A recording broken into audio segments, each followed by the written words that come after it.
quiero hablar bajo el tema política, una respuesta de la iglesia. Hechos 12, 1 al 5. Y quiero leer esta porción bíblica nuevamente en otra versión, aunque ya la leímos. Dice, porque aquellos días el rey Herodes hizo pasar a algunos miembros de la iglesia con intención de torturarlos, dice esta versión. Ordenó la ejecución de Santiago, el hermano de Juan. Al comprobar la satisfacción que con ello había causado a los judíos, se propuso encarcelar a Pedro en fecha que coincidía con las fiestas de la Pascua. Y estamos más o menos en esta fecha, hoy estamos en esta fecha de la Pascua, ¿verdad? Más o menos. Una vez capturado, encomendó su custodia a 4 piquetes, o sea, cuatro grupos de soldados, compuesto cada uno por 4 soldados, con el propósito de juzgarlo públicamente después de la Pascua. Mientras Pedro permanecía bajo custodia en la cárcel, la iglesia rogaba fervientemente a Dios por él. Hermano, basado en este versículo bíblico, quiero hablar de este tema de la política y una posible respuesta de la iglesia. Esto, cuando pensaba sobre esto, me llevó a mis años cuando era un poco más joven y era parte de una iglesia local en Puerto Rico. Y cuando llegaba el tiempo de elegir a un gobernante y las personas que iban a gobernarnos en las diferentes posiciones políticas que hay en Puerto Rico, me viene a mi memoria cuando la iglesia entraba en este proceso de votar y las personas, los líderes, traían unos papeles con los nombres impresos, incluso con fotos impresas sobre las personas que se debían votar y sobre las personas que no debíamos votar. Y vemos que me trae a mi memoria que decían, se tomaba un tiempo en la iglesia y se le entregaba un papel y decía, cuando usted vaya a votar, vote por estas personas. Y estas son las personas que usted no debe votar.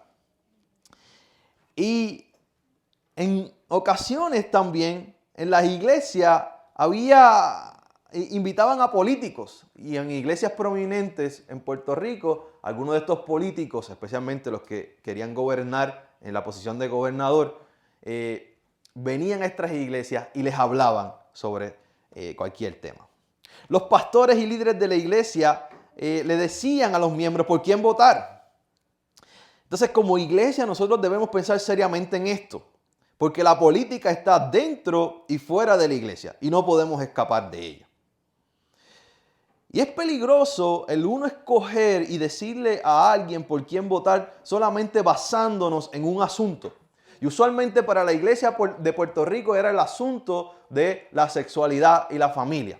Si este político estaba pro los valores de sexualidad y familia, se podía votar por él. Y si estaba en contra, no se votaba por él. Y se ignoraban otros asuntos como el asunto económico, el asunto de salud, el asunto de migración y otros asuntos, hermanos. Y es por eso que la iglesia debe pensar seriamente sobre estos asuntos. Dice, pastor, pero quizás aquí en este país yo no puedo votar, no puedes votar en este país, pero quizás puedes tener influencia sobre tus familiares que votan en nuestros países. Y quizás tengas influencia sobre alguien que puede votar sí en este país. O pastor, a mí no me interesa votar. Bueno, eso también es una postura. Usted, entonces, ayúdame a pensar en este día a la luz de este pasaje bíblico. El pasaje bíblico de hoy es sencillo. El político Herodes es un pasaje político. La historia habla de un gobernante que está persiguiendo, y en la versión que yo leí dice que está torturando a los de la iglesia. Especialmente este gobernante se enfoca en los líderes de la iglesia primitiva.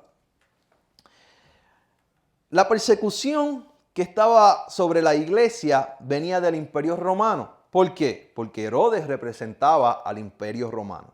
Entonces, si Herodes persigue a los cristianos, quiere decir que el Imperio Romano también estaba persiguiendo a los cristianos.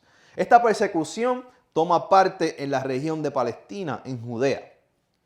Y ya los cristianos ahí estaban siendo perseguidos. Él ordena, el poder político ordena que un apóstol de la iglesia primitiva sea ejecutado. Quiero que vean la importancia del rol político de la iglesia y de la política que tiene dentro de la iglesia y cómo afecta a la iglesia.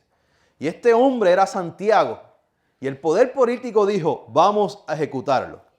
Luego, el mismo poder político agarra a otro apóstol importante llamado Pedro y dice, lo vamos a encarcelar.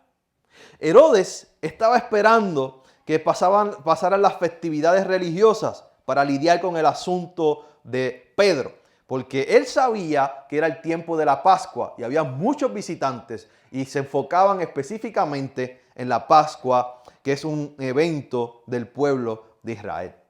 Él no quería que la atención se desviara de esta actividad.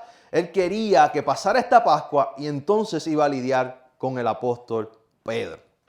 Él usa su poder político y usa su poder militar para dar órdenes. Usa la milicia que tiene su poder para que custodiasen a este hombre llamado Pedro.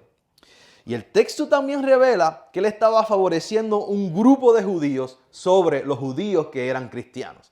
Esas son cuestiones políticas. Esto es una realidad. Eso lo dice el pasaje bíblico. La iglesia, por otro lado, está siendo perseguida políticamente por causa de sus creencias. Recuerden que solamente decir Curios Cristo, Jesucristo es el Señor. Eso es una palabra importante en ese contexto. Porque Señor solamente había uno, que era el César. Entonces la iglesia está retando esa autoridad. Está diciendo, este es el Señor de la iglesia. Este es el líder máximo que nosotros seguimos. Así que vemos que la iglesia fue perseguida políticamente desde el trono de Herodes.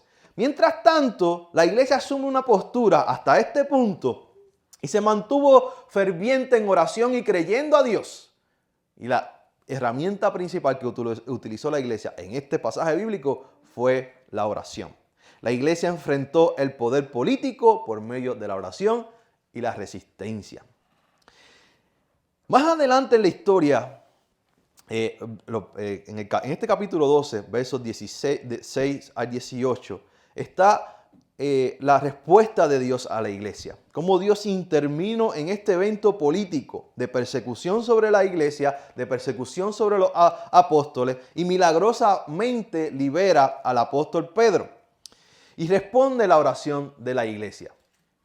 Él estaba encarcelado, Dios envió un ángel en medio de la cárcel.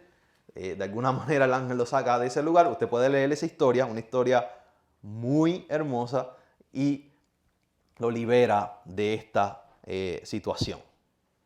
Hermanos, el pasaje de hoy tiene que ver con política, por donde quiera que lo miremos. Ahora, nosotros hoy nos debemos preguntar si entendemos las realidades políticas de hoy y cómo nos afectan a la iglesia y a nuestra misión. Eso es importante, porque querramos o no, lo que ocurre a nivel político en este país afecta a nuestra iglesia. Y aún lo que ocurre en nuestros países afecta a nuestra iglesia. ¿Por qué, pastor? Bueno, porque lo que pasa en su país le va a afectar a usted, le va a afectar a la familia que usted tiene allá y por lo tanto va a afectar a usted en sus emociones y su preocupación aquí, que está en Estados Unidos. Lo que pasa en Puerto Rico, aunque no me afecta directamente, me afecta indirectamente porque mi familia vive en Puerto Rico. Y uno está conectado con las cosas políticas que pasan en nuestros países. Por eso es importante que la iglesia piense seriamente sobre esto. Ahora, esté conmigo porque ahora voy a hablar un poco de lo que es política. Habiendo hecho la exégesis del pasaje y habiendo afirmado que esto es un pasaje político, ahora debemos pensar como cristianos sobre este asunto que llamamos política. Política tiene que ver con el arte de gobernar, por un lado. Y también la política promueve la participación del ciudadano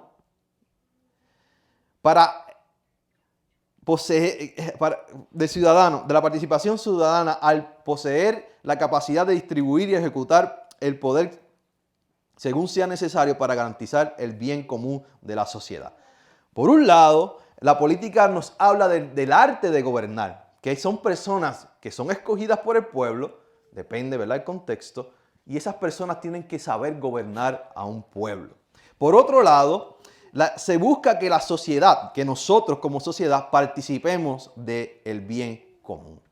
Ahora bien, esa es la definición sencilla de política, del arte de gobernar y la participación del pueblo en ese arte de gobernar también. Usted puede hablar de política regulatoria, constitutiva, distributiva, redistributiva, pero ese no es el caso en esta mañana. Los gobernantes, y nosotros sabemos que los gobernantes están llamados para servir al pueblo. No importa el sistema, depende mucho, ¿verdad?, el sistema político, pero la idea es que el gobernante, no importa a qué nivel, ya sea a nivel del pueblo donde estamos, del estado donde estamos, del país donde estamos, están llamados a servir al pueblo de la manera más justa. Entonces, esa es la base fundamental. Algunos principales sistemas políticos que tenemos es la democracia, la monarquía y algunos regímenes totalitarios que podemos encontrar por Latinoamérica, que vemos que son regímenes autoritarios y totalitarios. Y es importante hablar de política porque las leyes que se hacen a nivel político nos afectan a nosotros como sociedad. Como creyentes somos parte de la sociedad. Y aunque no aunque lo reconozcamos o no, somos parte de la sociedad. Y las decisiones que toman los políticos van a afectarnos a nosotros y a nuestras familias. Porque las decisiones que tomó Herodes afectó a Santiago y a su familia. Afectó la iglesia primitiva y a todas las familias. Afectó a Pedro y a su familia. Las decisiones que tomó Herodes afectó a la iglesia local. En este caso, a la iglesia primitiva. Ahora bien, cuando hablamos de política en el contexto de la iglesia ve su rol de dos maneras. Usualmente, la iglesia hace dos cosas. Uno, toma la postura apolítica. Y esta postura, según Darío López en su libro La política del espíritu, dice, contraria a la política, ya ha considerado la política como un asunto mundano, una práctica carnal, un negocio propio de los no creyentes y un territorio bajo el dominio del diablo y sus operadores humanos. No tenemos nada que aportar, no podemos cambiar nada en el sistema, no estamos llamados a eso. Así que hay un grupo de creyentes que usualmente dice, pastor, yo no tengo que mezclarme con la política, yo no quiero saber nada de la política, eso es del diablo y eso es del mundo. Eso es una postura apolítica. No me quiero relacionar con nada de eso. Y no quiero hacer nada ni tener que ver nada con eso. Y usualmente este grupo se restringe a orar y a resistir. Pero esto no es suficiente cuando hablamos de asuntos políticos. Porque como vimos en el texto bíblico y como ya he mencionado, cualquier decisión que tomen nuestros gobernantes, ya sea aquí en los Estados Unidos o en nuestros países, tiene un efecto directo sobre la iglesia local. Hay otro grupo que dice, sí vamos a participar en asuntos políticos. Y este grupo está llamado, ¿verdad?, a ser parte, hace un llamado a la iglesia que sea parte de los procesos políticos de cada país. Darío López en su libro argumenta, la vida en el espíritu no hace dicotomía entre lo religioso y lo secular, lo público y lo privado, lo sagrado y lo profano. La vida en el espíritu exige una preocupación por todo el ser humano y por todo humano y con un compromiso con todas las necesidades humanas, materiales, espirituales, emocionales, familiares y ciudadanas. La vida en el espíritu implica amar la vida y por eso mismo defenderlas de todas las violencias. Y como definimos política, lidia con gobernar y hace decisiones al bien común. Entonces, la iglesia debe estar envuelta en asuntos políticos y no dejar que las personas no cristianas tomen decisiones por nosotros y por nuestras familias y por nuestras sociedades. Es bueno orar, pero tenemos que hacer mucho más que la oración. Nuevamente, En esta postura vemos que hay un grupo que dice no queremos lidiar con política y hay otro grupo que dice sí, tenemos que lidiar con política y estar envueltos en los procesos que benefician a la sociedad. Ahora bien, haber mencionado estas dos posturas, quiero entonces hablar sobre esto. Esta es la gran pregunta. ¿Debe la iglesia apoyar a un candidato o partido político? Esta es una pregunta que se hace en nuestros países. Y aquí, ¿debe la iglesia estar a favor de Herodes o en contra de Herodes? Si Herodes viniera aquí a hablar, ¿qué haría la iglesia? Por eso es importante, hermanos, porque hoy en día todavía existen Herodes con otros nombres. La iglesia debe apoyar a estas personas. Debe apoyar la iglesia a un político porque se dice llamar cristiano. Usted sabe que Donald Trump se decía llamar cristiano. y casi todos los presidentes se dicen llamar cristianos de alguna manera. ¿Es eso suficiente para que nosotros votemos por una persona? Eso es una buena pregunta. Esto me trae a la memoria, hace unos meses atrás, una cristiana en Puerto Rico, parte del gobierno, era bien cristiana, el FBI la atrapó por estar haciendo cosas que no debe hacer con su cargo político. Una llamada cristiana. La iglesia no se debe aliar con ningún partido político, porque hasta cierto punto todos los partidos están rotos y tienen personas rotas en los partidos. La iglesia debe estar comprometida con el reino de Dios y con la agenda de Dios. Y la agenda de Dios es traer el shalom a la sociedad. La iglesia debe evaluar candidatos y candidatas individuales y estudiar sus propuestas y luego tomar una decisión informada. ¿Qué es lo mejor para nuestra sociedad? ¿Qué es lo mejor que es compatible con la visión de Dios para el mundo? Para un mundo justo, un mundo equitativo, un mundo que Dios, ha creado para la bendición de todos los seres humanos, no solamente para ciertos grupos en nuestra sociedad. Esa es mi respuesta a esta pregunta. Ahora bien, quiero ir concluyendo en esta mañana y gracias por ser pacientes con este tema.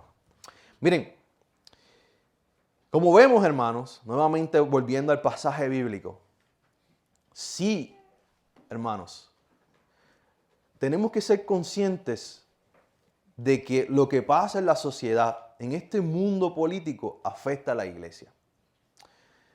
Lo que pasa es que en ocasiones, por ejemplo, en el caso de Estados Unidos, se considera una nación cristiana. Pero hay otros lugares, como India, quienes gobiernan no son cristianos. Usualmente son parte de la religión del hinduismo. Myanmar, mi amigo David Moe, en su país, quienes gobiernan usualmente son los budistas y los cristianos son la minoría. Entonces, cualquier decisión que tomen, ya sea los hinduistas o los budistas, afecta también a los cristianos. Y de igual manera, cualquier decisión que tomen personas que no son cristianas o cristianas, aquí en los Estados Unidos, afectan a los cristianos y a los no cristianos. Por eso es que la iglesia tiene que estar envuelta en los procesos políticos de sus países. No se puede ignorar esto. Y usualmente en Latinoamérica, la historia de Latinoamérica, en estos días se estuvo conmemorando a Oscar Romero, usualmente cuando la iglesia se envuelve en pro el pueblo, en pro la justicia social, termina siendo perseguido por los poderes políticos. Es por eso importante que la iglesia debe crear conciencia de que no debemos estar envueltos en estos asuntos porque nos van a afectar como iglesia y nos van a afectar como sociedad. ¿Qué tal si uno de estos políticos decide perseguir a la iglesia? Como pasó en el asunto de Herodes. Herodes persiguió a la iglesia, mató a Santiago, encarceló a Pedro. Por eso, hermanos, debemos pensar seriamente sobre esto. ¿Cómo podemos poner esto en práctica?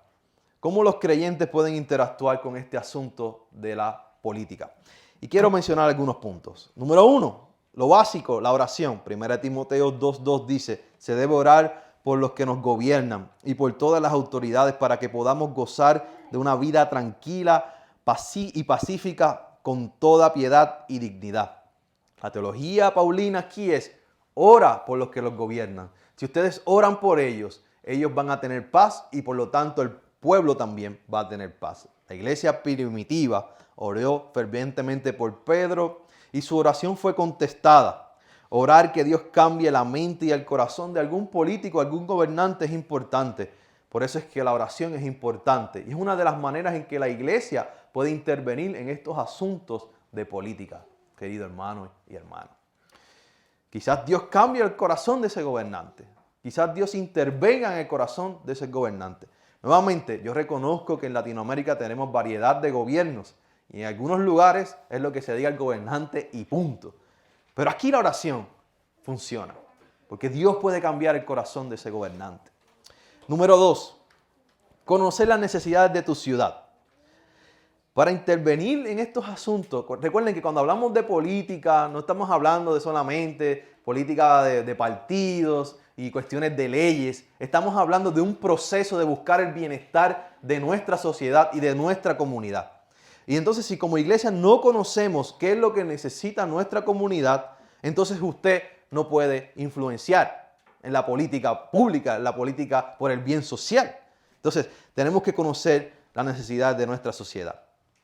Hay cosas tan sencillas como se necesita un pare, se necesita una luz. Los que viven en Wilmore saben que en Wilmore se creó ¿cómo se llama eso? Se supone que yo esperaba una rotonda, pero es con un nuevo desvío. ¿Usted sabe por qué? Porque mucha gente fue y se quejó delante de la oficina de Wilmore que han habido muchos accidentes antes de que se cambiara una rotonda, es como una Y. Antes habían muerto durante años muchos estudiantes, mucha gente, por causa de que había muchas colisiones ahí a través de los años. Colisiones de espantosas. Entonces, un grupo de personas se levanta y pide un cambio para esa calle por el beneficio de la sociedad, para que no mueran más personas en ese lugar. Hay otro caso, hay un caso en Wilmore en el que se está quemando, alguien está quemando cosas al punto de que yo en mi casa puedo oler el humo. Entonces, ¿qué uno debe hacer? Eso afecta a las personas que tienen problemas respiratorios. Uno tiene que ir a la oficina y enviar un correo electrónico y quejarse, y está afectando a la sociedad, está afectando a nuestros niños. Así que eso es parte de conocer la necesidad de tu ciudad, de tu pueblo. Eso es vital. Número 3, conocer quiénes son los líderes religiosos, comunitarios y políticos de tu ciudad. En Puerto Rico hay muchos líderes comunitarios. Y yo no los conocía a casi ninguno. Para uno hacer cambios en la sociedad, uno debe conocer a estas personas. Porque en la unión está la fuerza. Especialmente como cristianos, compartimos una misma visión. Y si nos unimos con otros pastores y pastoras que están en nuestras comunidades, podemos hacer cambios en pro de nuestras comunidades. Los líderes comunitarios especialmente tienen mucha influencia dentro de la comunidad y son personas clave para nosotros poder crear cambios para el beneficio de nuestra sociedad y de nuestra iglesia. Y los políticos, las personas que usted votó, están ahí para servirle, especialmente si está en contextos que son más democráticos y usted lo escogió, está para que le sirvan a ustedes. Y ustedes tienen que entonces conocer a esas personas. Lo cuarto que podemos hacer es comunicarnos con nuestros representantes políticos. ¿Quiénes son esas personas que nos representan en nuestro país, en nuestros pueblos? Siempre hay alguien que los representa a usted en la esfera política. ¿Quiénes son esas personas que nos representan aquí, en Nicholasville, en Wilmore? ¿Quiénes son? Usted los conoce, yo los conozco.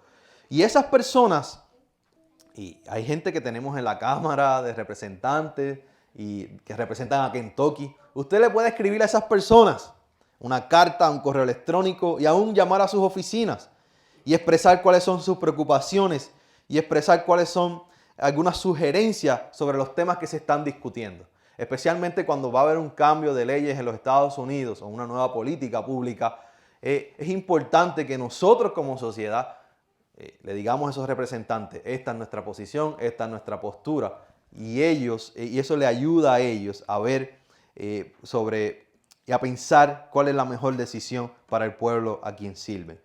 Número 5, únete a las causas sociales. Hay tiempo para hablar, hay tiempo para escribir, hay tiempo para orar, pero también hay un tiempo para protestar y demandar. Y hay causas sociales que están a nuestro alrededor, que son problemas del sistema y que afectan a la iglesia también. Y hay causas sociales que nos oprimen o que oprimen a ciertos grupos raciales. Entonces, la iglesia también se debe unir a estas causas para luchar en favor de a luchar en contra de las injusticias que están sufriendo estas personas. No podemos solo dedicarnos a orar, también tenemos que demostrar con nuestras acciones en ocasiones cuando sea necesario. Y número 6, si usted tiene la oportunidad de votar, vote.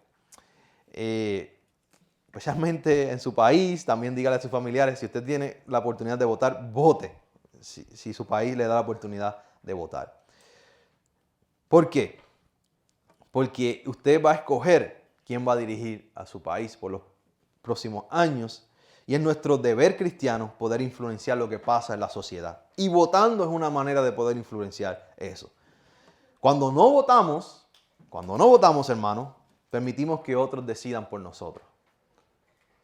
No votar es votar un voto, no votar es permitir que otra persona decida por el futuro de usted y de su familia. Ya sea aquí en los Estados Unidos y si en su país tienen un proceso democrático, también no votar es permitir que otras personas decidan por nosotros.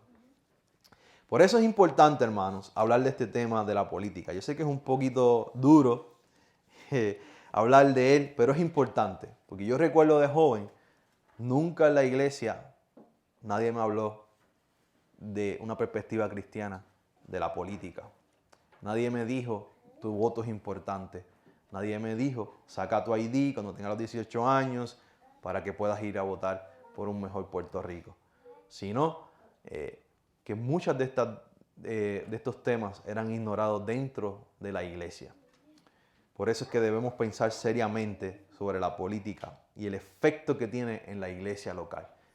Porque queramos o no, donde quiera que nos encontremos, en cualquier parte del mundo, los políticos y el mundo político tienen mucha influencia y puede afectar positiva o negativamente a nuestra iglesia local y a nuestra sociedad.